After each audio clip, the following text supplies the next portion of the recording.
आज मैं आपके साथ एक ऐसे टॉपिक पे चर्चा के लिए आया हूं, पूंजीवाद, कैपिटलिज्म।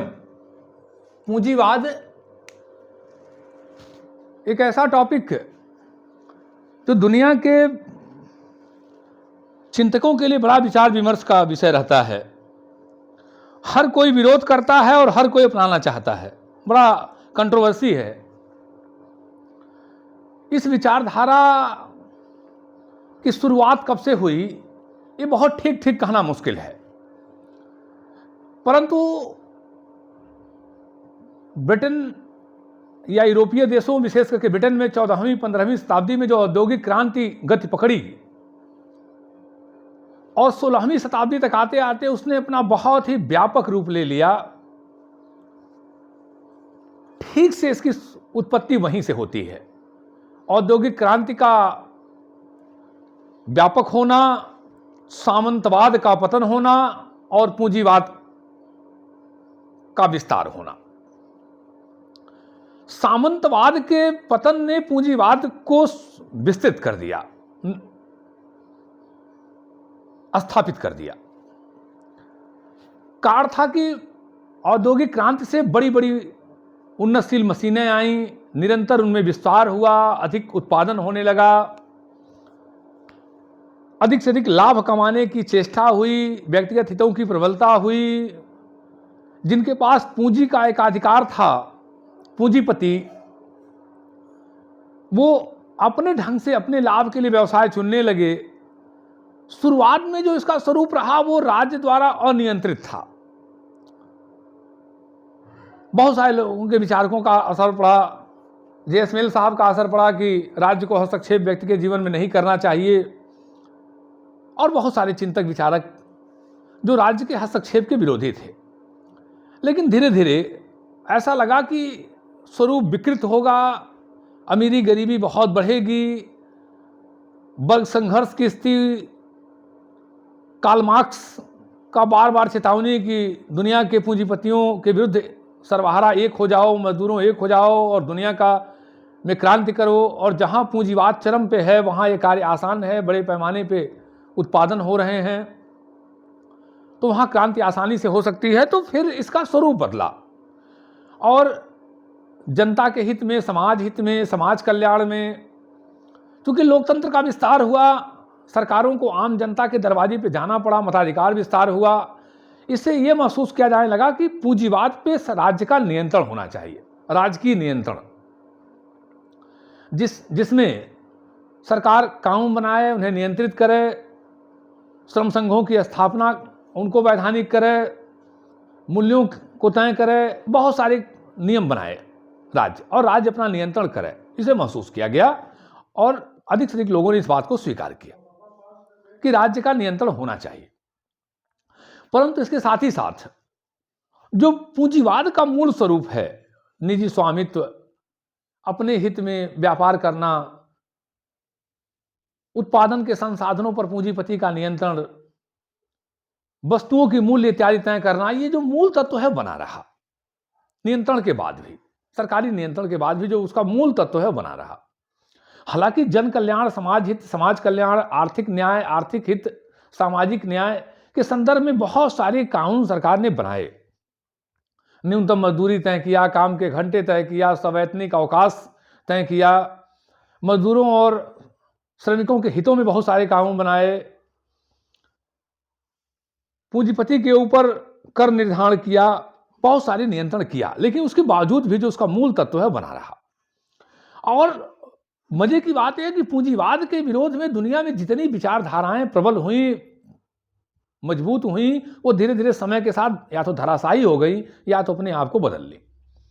पूर्व सोवियत संघ बिखर गया, पूंजीवाद के विरुद्ध उसकी विचारधारा थी, समाप्त हो गया, विखंडित हो गया।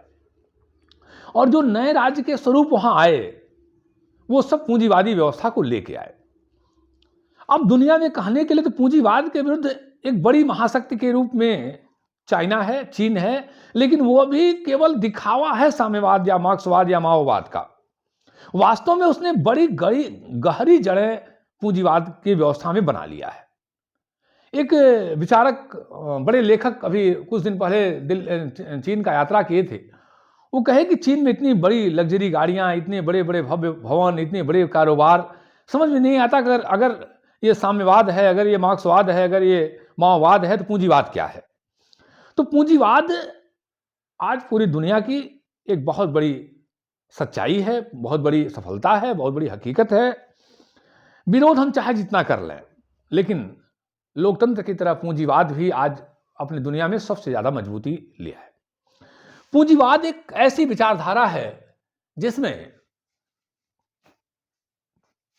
उत्पादन के संसाधनों पर पूंजीपति का नियंत्रण होता है। जो पूंजी का मालिक होता है, व्यक्तिगत हित में काम करता है, अपने लाभ के लिए काम करता है, कीमतें तय करता है।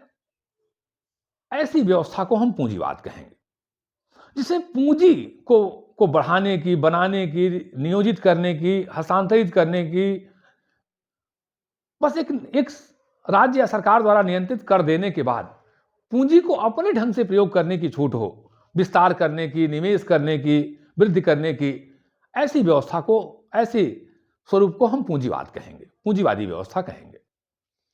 पूंजी को विस्तार दे, अपने हित के लिए लगाए, हस्तांतरण करे, अपने वारिस को दे दे, उस कहां निवेश करना है, विनियोग करना है, ऐसा फैसला ले, ये सारा कुछ स्वतंत्रतापूर्वक कर सके सिर्फ राज्य को कर देने के बाद, ऐसी व्यवस्था पूंजीवादी व्यवस्था है। तो अब हम पूंजीवाद के, एक विद्वान है लाक्स एंड लूट के अनुसार एक परिभाषा इनकी है, लाक्स एंड लूट, लाक्स और लूट। पूंजीवाद आर्थिक संगठन की एक ऐसी प्रणाली है जिसमें व्यक्तिगत स्वामित्व पाया जाता है और मानवकृत एवं प्राकृतिक साधनों को व्यक्तिगत लाभ के लिए प्रयोग किया जाता है। यानी व्यक्तिगत स्वामित्व और जो मानव या प्राकृतिक संसाधन है उनके अपने लाभ के लिए प्रयोग, दो बातें इन्होंने कहा कि पूंजीवाद की व्यवस्था में है। व्यक्तिगत स्वामित्व, व्यक्तिगत लाभ, और जो संसाधन है उनका अपने लिए पूंजीपति द्वारा प्रयोग। अब हम चलते हैं ज्यादा विस्तार देने के लिए पूंजीवाद की विशेषताओं की तरफ, और पहला विशेषता है निजी संपत्ति का अधिकार। पूंजीवादी व्यवस्था में निजी संपत्ति का अधिकार होता है, संपत्ति पर पूंजीपति का अधिकार होता है। संपत्ति वो नियमित कर देने के बाद, राज्य द्वारा निर्देशित कर देने के बाद, पूंजी कहां खर्च करेगा, कैसे लगाएगा, सारा फैसला उसका होता है। वो अपने व्यक्तिगत लाभ के लिए कुछ भी कर सकता है, किसी को दे सकता है, निवेश कर सकता है, फैक्ट्री कारखाना जहां चाहे पूंजी को वो रख सकता है, निवेश कर सकता है। बस उसे केवल एक कर दे देना है, एक टैक्स दे देना है जो राज्य या सरकार निर्धारित करेगी। तो निजी संपत्ति का अधिकार होता है पूंजीवादी व्यवस्था में पूंजीपति को मुक्त व्यापार एवं हस्तक्षेप न करने की नीति। पूंजीवाद मुक्त व्यापार, खुला व्यापार, पूंजी को भी कहीं ले जाइए, कहीं भी लगाइए। अब तो आज के समय में दुनिया के स्तर पे, वैश्वीकरण में दुनिया के स्तर पे दुनिया एक बाजार, पूंजीवाद ने दुनिया को एक बाजार बना दिया है। कुछ अपवाद के क्षेत्र छोड़ दीजिए, पूरी दुनिया में आप कहीं भी अपना व्यवसाय करिए, सरकार से उसकी एक मुहर लगवा लीजिए, उनको टैक्स दीजिए, पूरी दुनिया में। और तो आपको बताऊं कि आज दुनिया के बहुत बड़े बड़े देश, जिन्हें बहुत बड़ा पूंजीवाद का विरोधी कहते थे, जैसे चाइना वगैरह, चीन वगैरह, वो भी दुनिया के व्यापारियों को बाहें फैला के इंतजार कर रहे हैं कि साहब आइए हमारे यहाँ पूंजी लगाइए। तो मुक्त व्यापार कीजिए और कोई हस्तक्षेप नहीं होगा, राज्य आपके कार्यों में हस्तक्षेप नहीं करेगा। अब तो बहुत बढ़ चढ़ करके हमारी सरकार ने भी कहा कि हम बहुत, जो हमारे यहाँ बहुत बुराई थी कि हमारी सरकार की आलोचना थी, व्यवस्था की आलोचना थी कि यहाँ बहुत लेट लगता है, जो विदेशी पूंजीपति या पूंजीपति आते हैं उनको लाइसेंस वगैरह प्रणाली में, तो सरकार कहे नहीं हम बहुत जल्दी देंगे। मतलब हर सरकारों में होड़ लगी है कि भैया आपके काम में हम हस्तक्षेप नहीं करेंगे, आप हमारे यहाँ आइए और व्यापार कीजिए। तो पूंजीवाद में हस्तक्षेप न करने की नीति, व्यक्तिगत हित सर्वोपरि, पूंजीवाद में व्यक्तिगत हित सर्वोपरि होता है। पूंजीपति अपने हित के लिए काम करता है, जिसको जहां जितना हित लगेगा वो व्यवसाय करेगा, सामाजिक लाभ के लिए काम नहीं करता। अगर पूंजीपति को लग रहा है कि शराब बनाने में फायदा है तो शराब बनाएगा, अगर पूंजीपति को लग रहा है स्कूल खोलने में फायदा है तो स्कूल खुलवाएगा। जिस काम में उसको अपना हित दिखेगा वो काम करेगा। यह पूंजीवाद का एक बड़ी विशेषता है। केंद्रीय नियोजन का भाव, कोई एक ऐसी केंद्रीय की सत्ता पूंजीवाद में नहीं होती है जो पूरी अर्थव्यवस्था को संचालित करे। ऐसे कुछ नहीं, बल्कि राज्य का एक सीधा सीधा हस्तक्षेप है कि राज्य मोटी मोटी चीजों को देख लेता है कि आपको करना क्या है। कहीं ऐसा तो नहीं कि आप गला काटने वाला व्यवसाय करने जा रहे हैं, एक चीज। दूसरा कि आपको एक नियमित टैक्स देना है, बस एक नियमित टैक्स देना है जो सरकार ने तय किया है, और सरकार एक मोटी मोटा उस कार्य के प्रारूप प्रोफार्मा को देख लेती है कि कोई ऐसा काम तो आप नहीं करने जा रहे हैं जो समाज और राष्ट्र के हित के विरुद्ध हो। बाकी कोई ऐसा केंद्रीय नियोजन नहीं होता है, कोई ऐसा केंद्रीय नियंत्रण नहीं होता है, बल्कि पूंजीवादी व्यवस्था खुद अपने आप वस्तु की कीमत, उसका लागत, उसका प्रचार प्रसार इत्यादि सबको अपने आप तय कर लेती है, अपने आप। कोई ऐसी केंद्रीय सत्ता नहीं नियंत्रित करती है, स्वयं पूंजीपति अपने आप नियंत्रित कर लेता है, उत्पादन की व्यवस्था अपने आप नियंत्रित कर लेती है। इस पूंजीवाद की एक बड़ी विशेषता है उपभोक्ता की बादशाहत। जो कंज्यूमर राजा होता है, बादशाह होता है, यानी उसको ध्यान में रख के सारा कुछ किया जाता है। पूंजीपति सब कुछ उपभोक्ता को ध्यान में रखता है, उपभोक्ता चाहता क्या है। और सही बताऊं आपसे कि पूरी जो व्यापार की प्रतिस्पर्धा है, जो आर्थिक प्रतिस्पर्धा है, कंपटीशन है, उसमें वही पूंजीपति सफल होता है जो उपभोक्ता के हितों की बात करता है, उपभोक्ता के मन को पढ़ लेता है। जैसे लोकतंत्र सफल वही होगा जहां शासक जनता के मन को भांप करके उस अनुरूप व्यवहार करे। उसी तरह से पूंजीवाद वहां सफल होगा जहां उपभोक्ता के मन को पहचान करके पूंजीपति व्यवहार करे, यानी उपभोक्ता मालिक होता है। उपभोक्ता को रिझाने के लिए क्या क्या विज्ञापन, क्या क्या प्रचार, एक बटन दबाइए आपके दरवाजे तक एक प्रचार, वो प्रचार, मतलब उपभोक्ता एक बादशाह होता है, राजा होता है। उसको रिझाने के लिए, मनाने के लिए क्या क्या जुगाड़ किए जाते हैं पूंजीपति के द्वारा। और जितनी ज्यादा पूंजीवाद की जड़ें गहरी होंगी उतने ही उपभोक्ता की बादशाहत बढ़ेगी। उपभोक्ता के लिए पूंजीपति अपने घुटने के बल, अपने बाहें फैला के इंतजार करेगा, उपभोक्ता का मदद देगा।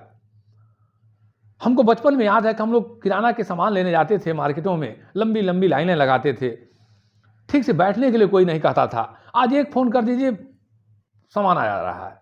और मॉल में चले जाइए, एसी है, ये फलाना व्यवस्था, दिखाने व्यवस्था, ये सब उपभोक्ता को रिझाने और मनाने, खुश करने की प्रक्रिया। पूंजीवाद जितना गहरा होगा उतना ही उपभोक्ता को रिझाएगा, मनाएगा, खुश करेगा कि कैसे उपभोक्ता हमारे पास आए, कैसे उपभोक्ता हमसे संतुष्ट रहे, क्योंकि मालिक उपभोक्ता होता है।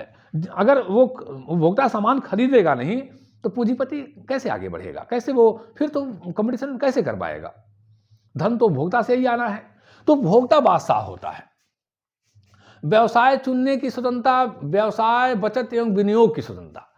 पूंजीवाद में पूंजीपति कोई भी व्यवसाय चुन सकता है, कोई भी व्यवसाय, वो पूरी स्वतंत्र है। बस मैंने आपसे पहले भी कहा कि एक निश्चित कर देने के बाद एक टैक्स है, सरकार का दे देगा, बशर्ते ऐसा कोई व्यवसाय ना हो जो सामाजिक और राष्ट्रीय हितों के विरुद्ध हो। बाकी आप कोई व्यवसाय चुनिए, जितना चाहिए पूंजी बचाइए, सरकार को कर देने के बाद खर्च कीजिए, चाहे बचा लीजिए, पानी पी पी के रहिए। आप लाखों करोड़ों रुपया कमाते हैं पर डे, टैक्स दे दीजिए, आप पानी पी के रहिए, कोई आपको पूछने वाला नहीं है। बचाइए, विनियोग मतलब जहां चाहिए निवेश कीजिए, जहां चाहिए निवेश कीजिए, उड़ा डालिए पूरे पैसे को या बचा लीजिए, आपका फैसला है। पूंजीवाद की बहुत बड़ी विशेषता है आर्थिक प्रतिस्पर्धा, हमेशा इकोनॉमिकल कंपटीशन लगता है पूंजीवाद में। हर पूंजीपति एक दूसरे पूंजीपति से आगे निकलना चाह रहा है। अब भारतवर्ष में देखें, आज से कुछ दिन पहले मास कम्युनिकेशन में, दूरसंचार में कितनी कंपनियां थी, आइडिया, वोडाफोन, एयरटेल, बाद में जियो आया, बहुत सारी कंपनियां दे रही थी, टाटा का। आज धीरे धीरे धीरे धीरे लग रहा कि बाकी कंपनियां बंद हो जाएंगी, 2-1 कंपनियां बचेंगी।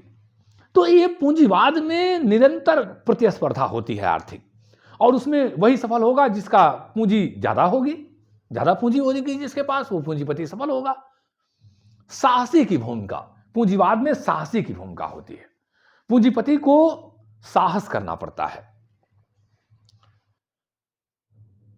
ऐसे बहुत सारे व्यवसाय हैं जिसमें पूंजीपति को अपनी पूंजी लगानी पड़ती है, जिसका कभी कुछ भी उसके साथ हो सकता है, जिसमें बहुत जोखिम है। जहाज का काम है और सब काम है। अभी हमने देखा कोरोना काल में जो बहुत अच्छे व्यवसाय थे, जिनको हम सोने का सिक्का मान के काम करते थे, होटल व्यवसाय, ट्रेवलिंग व्यवसाय, बहुत सारे ऐसे व्यवसाय थे, सारे बंद पड़ गए। ज़्यादातर चला क्या, फार्मा चला, दवाओं की आवश्यकता थी, फ़ोन वगैरह का जो काम है, तो लेकिन बहुत सारे व्यवसाय बंद हो गए, बहुत सारे व्यवसाय नुकसान हो गए। अब जो पूंजीपति साहसी होगा वो उन व्यवसाय को आगे फिर बढ़ा पाएगा। जिसका साहस टूट जाएगा, तो पूंजीवाद में साहस की बड़ी आवश्यकता होती है। व्यापार में हमेशा उतार चढ़ाव होता है, ऐसे ऐसे जगह पूंजी लगानी पड़ती है जहां पूंजी डूबने की पूरी आशंका होती है, फिर भी पूंजीपति साहस करके पूंजी लगाता है, अपने व्यवसाय को बढ़ाता है, घाटा मुनाफा सहते हुए जो पूंजीपति अपने आप को निकाल ले जाता है वो सफल हो जाता है। यानी पूंजीवाद में साहसी की भूमिका होती है, साहस की आवश्यकता होती है। कई बार तो ऐसा होता है कि बहुत बड़े पैमाने पर लोन वगैरह लेकर के पूंजीपति अपने घरों की और संपत्तियों की गिरवी रख करके पूंजी लेकर के लगाता है। अब सोचिए कितने साहस की बात है। तो साहसी की बड़ी भूमिका होती है। व्यापार चक्रों की उपस्थिति, व्यापार चक्र पूंजीवाद की एक बहुत बड़ी विशेषता है कि कभी अति उत्पादन होगा, कभी व्यापार उत्पादन बहुत कम हो जाएगा, उत्पादन बहुत ज़्यादा हो गया, मान लीजिए नहीं वो डिमांड में जा पा रहा है, नहीं मांग है, तो वस्तुओं से पूरा पट गया, तो पूंजीपति को उत्पादन रोकना पड़ता है। फिर बाजार की मांग बढ़ती है तो फिर उत्पादन, तो ये उत्पादन का चक्र वहां बना रहता है, कभी अधिक उत्पादन कभी कम उत्पादन, वो व्यापार चक्र उपस्थित रहते हैं। समन्वय का अभाव, आय की असमानता, कोई ऐसा एक केंद्र बिंदु नहीं है जो पूरे पूंजीवादी व्यवस्था को के व्यापार में, वस्तुओं के उत्पादन में, वितरण में, मूल्यों में कोऑर्डिनेशन करे, समन्वय करे कि भाई आप ये ऐसे इस रेट से साबुन बेचिए, ये भी इस रेट से साबुन बेचेंगे, यहां इतनी सप्लाई, यहां इतनी सप्लाई, ऐसा कुछ नहीं है। सब कुछ अपने आप तय हो जाता है। पूंजीपति अपने आप वस्तुओं का दाम तय कर देगा, उपभोक्ता को देख के, समय को देख के, परिस्थितियों को देख के। अब कोरोना काल आया तो फार्मा कंपनियों ने अपने मूल्य बढ़ाए, कोरोना समाप्त हुआ तो धीरे धीरे अपने मूल्य को नियंत्रित करेंगे। तो समय के साथ वो अपने आप व्यवस्था और समय के साथ, हाँ कुछ चीजों पे सरकार का नियंत्रण होता है, वो कुछ चीजों को निकाल दीजिए, बाकी पूंजीपति स्वयं तय कर लेता है कि हमें इस व्यवसाय का दाम क्या होगा, कैसे चलेगा। तो कोई ऐसा केंद्रीय समन्वय नहीं होता है। आय की असमानता पूंजीवाद में तो ज्यादा उत्पादन करेगा, ज्यादा पूंजी लगाएगा, ज्यादा बड़ा व्यवसाय करेगा, ज्यादा बेहतर कार्य करेगा, उसके पास आय बढ़ेगी। जो नहीं उस कंपटीशन में शामिल हो पाएगा, नहीं उतनी व्यापक पैमाने पे कर पाएगा, उसका घट जाएगा।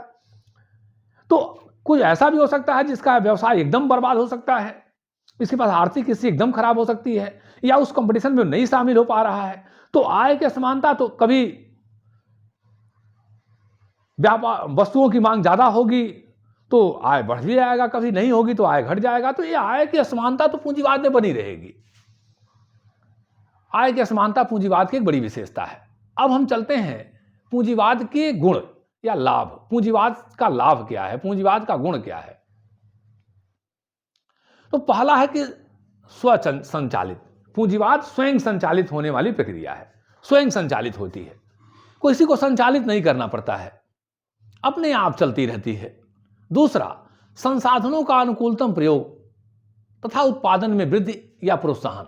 जो संसाधन होते हैं, चाहे मानवीय संसाधन हो या प्राकृतिक संसाधन हो, मटेरियल्स वगैरह को लेके, कच्चा पदार्थ वगैरह को लेके, उनका बेहतर से बेहतर पूंजीवाद में प्रयोग होता है।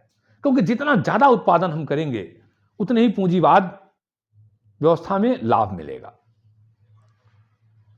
पूंजीपति लाभ कमाएगा तो वही लाभ अपने वर्कर्स को देगा, अपने स्टाफ को देगा, अपने कर्मचारियों को देगा, श्रमिक को देगा। तो संसाधनों का पूरा प्रयोग, चाहे वो प्राकृतिक रॉ मटेरियल्स हो, चाहे मानवीय संसाधन हो, सबका पूरा बढ़िया से बढ़िया प्रयोग किया जाता है। उत्पादन कैसे बढ़े, उसमें वृद्धि हो, उसको खूब प्रोत्साहित किया जाता है कि कैसे अधिक से अधिक उत्पादन बढ़े, उसकी वृद्धि हो, इसका खूब प्रोत्साहन दिया जाता है। तकनीकी विकास होता है। जब पूंजी बढ़ेगी तो तकनीकी विकास होगा। जब पूंजी जितना ज्यादा, जिन देशों में, जिन व्यवस्थाओं में पूंजी बढ़ेगी, वहां नई नई तकनीकी विकास होगा। तकनीकी विकास के लिए पूंजी की आवश्यकता पड़ती है, तो नई नई तकनीकी विकास होगा। और जब उत्पादन बढ़ेगा, तकनीकी विकास होगा, संसाधनों की वृद्धि होगी तो रहन सहन में लोगों के सुधार होगा, लोगों का जीवन स्तर बढ़ेगा। पूंजीपति खूब पैसा कमाएगा, अपने कर्मचारियों को, कामगिरों को खूब सारा वेतन, भुगतान, बोनस, फलाने ढिकाने खूब सुविधा देगा, तो उनके रहन सहन में सुधार होगा। वास्तव में एक लचीलीपन व्यवस्था है, पूंजीवाद एक लचीलापन व्यवस्था है, कोई ऐसी व्यवस्था नहीं जिसमें परिवर्तन न किया जा सके। समय के साथ आसानी से परिवर्तन हो जाता है, चाहे वो मजदूरी तय करना हुआ, चाहे वस्तुओं का दाम तय करना हुआ, सब कुछ में आसानी से परिवर्तन हो जाता है। पूंजी निर्माण को प्रोत्साहन, अधिक से अधिक कैसे पूंजी कमाई जाए, इसको खूब प्रोत्साहन मिलता है। पूंजीपति पूंजी निर्माण को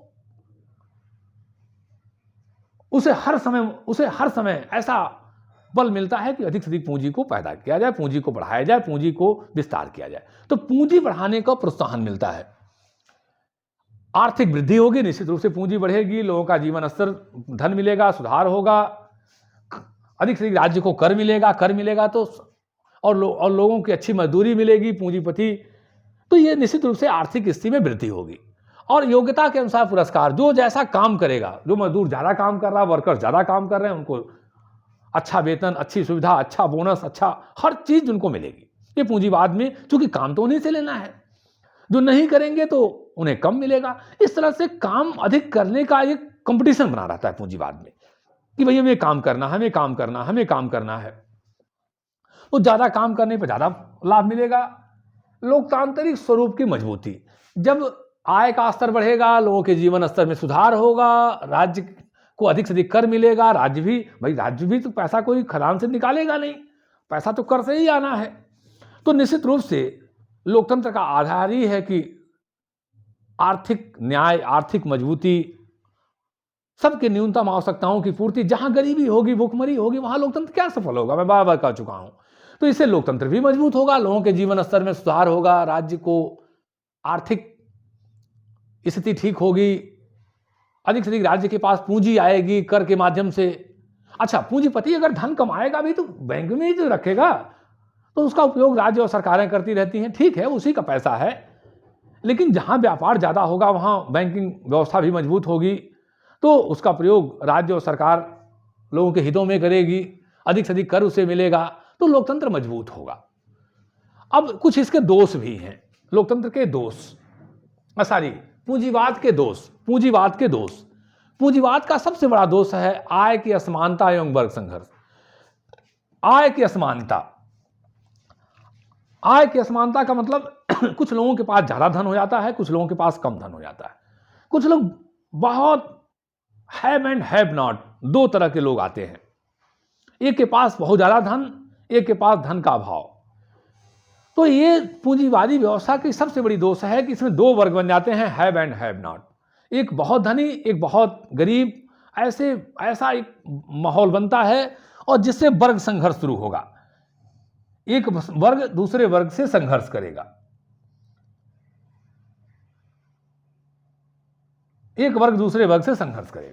जाहिर सी बात है, एक वर्ग के पास जब धन होगा, दूसरे वर्ग के पास धन नहीं होगा, तो आपसी संघर्ष होगा, फिर हिंसा, खून खराबा वगैरह वगैरह। कार्ल मार्क्स ने कहा भाई खून खराबा तो होगा ही होगा, तो वो वर्ग संघर्ष होगा, खून खराबा होगा, हिंसा होगी। इसकी सबसे बड़ी बुराई है पूंजीवादी व्यवस्था की कि इसमें धन का अपव्यय होता है। पूंजीपति धन का अपव्यय करता है, विज्ञापन में इत्यादि कार्यों में फालतू धन खर्च करता है, जिसका कोई भी मतलब नहीं है। एक दिन मैं सीमेंट का विज्ञापन देख रहा था, एक महिला को कम से कम कपड़ों में दिखाया जा रहा था। मैं सोचा कि सीमेंट के साथ महिला का क्या संबंध है, वो भी इस कम कपड़ों में, वो भी भारतीय संस्कृति में।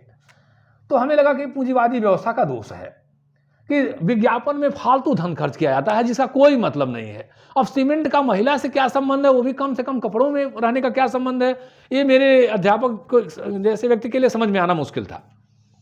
भाई सीमेंट का विज्ञापन आप किसी इंजीनियर से कराते समझ में आता है, महिला कर रही है, वो भी कम से कम कपड़ों पर आ रहे हैं, वो भी भारतीय संस्कृति में।